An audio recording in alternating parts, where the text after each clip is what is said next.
നമസ്കാരം. ആൾക്കൂട്ട വിചാരണയെ തുടർന്ന് ഭർതൃമതിയായ യുവതിയെ മരിച്ച നിലയിൽ കണ്ടെത്തിയ സംഭവത്തിൽ യുവാവായ ആൺ സുഹൃത്തിന്റെ മൊഴിയെടുക്കാനുള്ള ശ്രമം പോലീസ് ഊർജിതമാക്കി. ഇയാൾ നിലവിൽ ഒളിവിലാണ്. സംഭവ സമയത്ത് കൂടെയുണ്ടായിരുന്ന ഇദ്ദേഹത്തെ പലതരത്തിലും ബന്ധപ്പെടാൻ അന്വേഷണ സംഘം ശ്രമിച്ചെങ്കിലും കഴിഞ്ഞിട്ടില്ല. അതിനിടെ ആൺ സുഹൃത്താണ് മകളുടെ മരണത്തിന് ഉത്തരവാദിയെന്ന വാദവുമായി യുവതിയുടെ അമ്മയും രംഗത്ത് വന്നിരുന്നു. CPM നേതാക്കളാണ് ആത്മഹത്യ ചെയ്ത യുവതിയുടെ അച്ഛനും അമ്മയും. രണ്ടുപേരും CPM അംഗങ്ങളാണ്. ഇവരുടെ വാദമനുസരിച്ച് സദാചാര ഇടപെടൽ ഉണ്ടായിട്ടില്ല. എന്നാൽ യുവതിയുടെ ആത്മഹത്യക്കുറിപ്പിൽ ഇത് സംബന്ധിച്ച് വ്യക്തമായ സൂചനകളുണ്ട്.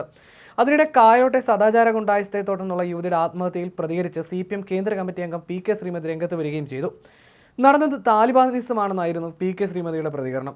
തൻ്റെ ഭർത്താവല്ലാത്ത ആളോട് ഒരു മുസ്ലിം സ്ത്രീ സംസാരിക്കാൻ പാടില്ലെന്ന ചിലരുടെ ചിന്താഗതിയാണ് യുവതിയുടെ ആത്മഹത്യയിലേക്ക് നയിച്ചതെന്നും ശ്രീമതി വിമർശിച്ചു. തീവ്രവാദ പ്രവർത്തനത്തിൻ്റെ ഭീകരത കൃത്യമായി ബോധ്യപ്പെടുത്തുമെന്ന സംഭവമാണ് കായലോട് നടന്നത്. ആത്മഹത്യ എന്ന പേര് പറയാമെങ്കിലും നടന്നത് ആൾക്കൂട്ട കൊലപാതകമാണെന്നും PK ശ്രീമതി കുറ്റപ്പെടുത്തി. പാഞ്ചാലി വസ്ത്രാക്ഷേപം പോലെ ഒരു ആൾക്കൂട്ടത്തിന്റെ മുൻപിൽ പെൺകുട്ടി അപമാനിതയായി.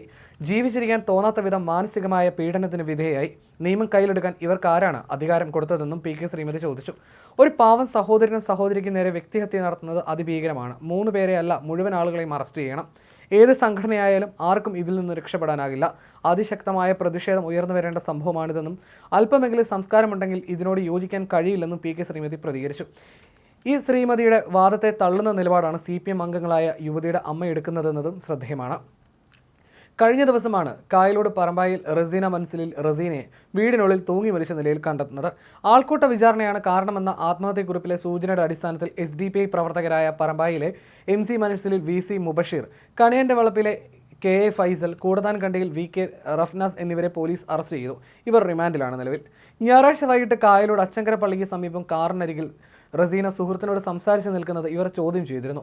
റസീനെ വീട്ടിലേക്ക് അയച്ച ശേഷം ഒപ്പമുണ്ടായിരുന്ന യുവാവിനെ കയ്യേറ്റം ചെയ്യുകയും കൂട്ടവിചാരണ നടത്തുകയും ചെയ്തു. SDPI ഓഫീസിലെത്തിച്ച ശേഷം ഇരുവരുടെയും ബന്ധുക്കളെ വിളിച്ചു വരുത്തിയ ശേഷമാണ് യുവാവിനെ രാത്രി വൈകി വിട്ടയച്ചത്. യുവാവിൻ്റെ ഫോണും ടാബും പ്രതികളിൽ നിന്ന് പോലീസ് പിടിച്ചെടുത്തിരുന്നു. ഈ ആക്രമണത്തിനെതിരെ യുവാവ് പോലീസിൽ പരാതിയൊന്നും കൊടുത്തിട്ടില്ല എന്നതും ശ്രദ്ധേയമാണ്. ആത്മഹത്യക്കുറിപ്പിന്റെ അടിസ്ഥാനത്തിലാണ് പോലീസ് നടപടികളിലേക്ക് കടന്നത്. എന്നാൽ റസീനയുടെ അമ്മ ആൺ സുഹൃത്തിനെയാണ് കുറ്റപ്പെടുന്നത്. ഇതിനിടെ യുവതിയുടെ ആത്മഹത്യക്ക് കാരണം ആൺ സുഹൃത്ത് എന്ന് തന്നെയാണ് കുടുംബവും ആരോപിക്കുന്നത്. റസീനയുടെ പണവും സ്വർണവും തട്ടിയെടുത്തു. പോലീസ് അറസ്റ്റ് ചെയ്തവർ നിരപരാധികളാണ്. സദാചാര പോലീസിംഗ് നടന്നിട്ടില്ല തുടങ്ങിയവയാണ് കുടുംബത്തിന്റെ വാദങ്ങൾ. പോലീസ് അറസ്റ്റ് ചെയ്തവരെ യുവതിയുടെ ബന്ധുക്കളാണെന്ന് കുടുംബം പറയുന്നു. സദാചാരമാക്രമണം തന്നെയെന്ന് തെളിവുണ്ടെന്നും പോലീസ് വ്യക്തമാക്കി. ആത്മഹത്യക്കുറിപ്പിൽ ഇതിന്റെ സൂചനകളുണ്ട്. ആത്മഹത്യക്കുറിപ്പിലെ കൈയക്ഷരം യുവതിയുടേതാണെന്ന് പോലീസ് ശാസ്ത്രീയമായി ഉറപ്പിക്കാൻ ശ്രമിക്കും. മയിൽ സ്വദേശിയായ യുവാവിനൊപ്പം അച്ചങ്കര പള്ളിക്ക് സമീപം കാറിൽ സംസാരിച്ചിരിക്കുകയായിരുന്നു റസീന. നിലവിൽ അറസ്റ്റിലായ പ്രതികളെയും ചോദ്യം ചെയ്യും.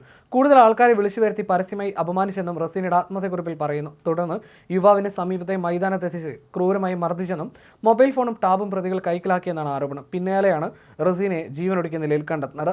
റസീനയുടെ കുടുംബത്തിന്റെ പരാതിയിൽ തലശ്ശേരി ACPയുടെ മേൽനോട്ടത്തിൽ വിശദമായ അന്വേഷണം ആരംഭിച്ചിട്ടുണ്ട്. യുവതിയുടെ ആൺ സുഹൃത്തിന്റെ വീട്ടിൽ പോലീസ് എത്തിയിരുന്നു. എന്നാൽ വീട്ടിൽ ഇയാൾ ഉണ്ടായിരുന്നില്ല. ഫോണിലും കിട്ടിയില്ല. ഇയാളെ കണ്ടെത്താനും പോലീസ് ശ്രമിക്കുന്നുണ്ട്.